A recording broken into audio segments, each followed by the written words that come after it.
We are on question 4C1, and like what we usually do, we discuss the information before we even look at the questions. Okay, let's discuss the information that we have here. In the diagram below, circle center O is drawn,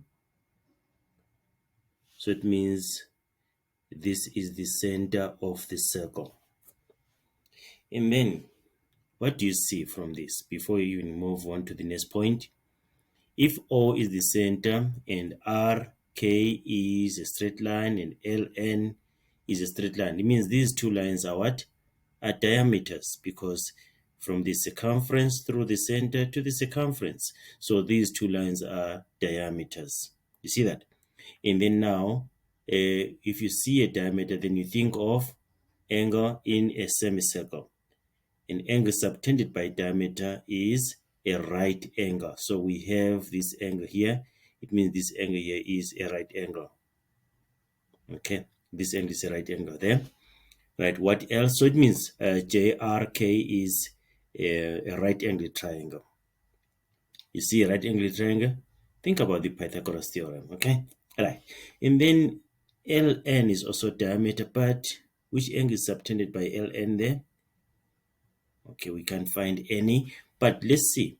Oh, okay. It's a line from the center to where? Okay, let's read more information and see. Right, it says N, R, J, L, and K are points on the circle.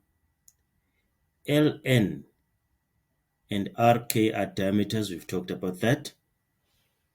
And then LN, where's LN here? Intersects JK at M. Very good. It's a good one. Right. So it means M is the midpoint, so that JM is equal to MK. So M is the midpoint. So this is a point that we're going to use here. Right. Let's discuss about that.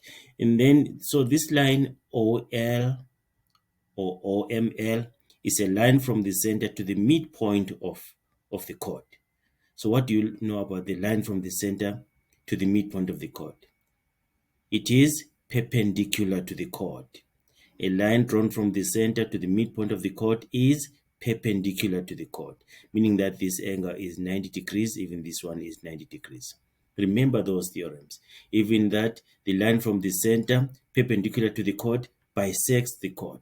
Remember those theorems, okay? And then we have JR is equal to RO, and then they are equal to 5 units. So it means RO is also 5 units. You see that? Okay. So if RO is 5 units, means this one also is 5 units, because these are radii. RO and KO are radii, they are equal. So these are equal. Even this radii, this also radii. Okay, you see that? So now it means RK is 10 units. Okay. Now can you find JK? You see that it becomes very easy for us to find JK now, because JKR is a right angle triangle. So you see, you have to look at the writer, look at the information, try to get as much points, as many points as possible before you what? Before you answer the question. Don't rush the question. Reading the information is very, very important. It's very, very important. Okay. Right. And then let's go to the next part where you're answering the question. So we've discovered that this is the diameter. We want to find, what do we want to find? JK. So this is the diameter, and RK is the diameter, and then O is the center.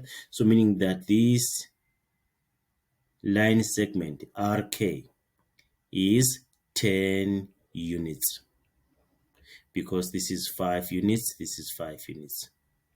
You see that? 5 units, then 5 units. Okay. So RK is 10 units. So now we have this side, which is 5 units. We have this angle, which is 90 degrees. Sorry, I didn't discuss that now.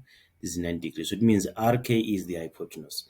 And we know the Pythagoras theorem. What does it say? Right. The hypotenuse squared, or the square of the hypotenuse, is equal to the sum of the squares of the other two sides. So it means the square of the hypotenuse is equal to the square of JR plus the square of JK. Okay, that is the Pythagoras theorem. So now let's write everything that we've discussed. So we say angle RJK is equal to 90 degrees, and then angles in a, it's an angle, not angles, angle in a semicircle. It's an angle in a semicircle. So this is 90 degrees. So meaning that this triangle JKR is a right angle triangle. Right, okay. So RO is equal to OK. Right. Why? They are radii. Okay. And then therefore RK is equal to, well, these are equal to 5 units also, 5 units. Okay. So RK is equal to 10 units. You see that? Okay. Right. Now we can then find our JK using the Pythagoras theorem. We say RK squared is equal to JK squared plus JK squared plus JR squared. Then what's the reason? Pythagoras. Okay, that's the reason there. And then let's substitute what we have. We have 10 squared is equal to JK squared. That's what we're looking for. We're looking for JK plus JR, which is 5 squared. And then we can transpose our 5 squared to the left hand side. So it becomes 10 squared minus 5 squared is equal to JK squared. Then we square root both sides. 10 squared minus 5 squared here. Square root of 10 squared minus 5 squared is equal to JK. So meaning that JK is equals to 5 root 3. This is 5 root 3 is equal to JK. See that? It's easy as that. So JK is 5 root 3. You can write this one down. We're going to need this in our next question in 4C2. In question 4C2, we're going to need this answer.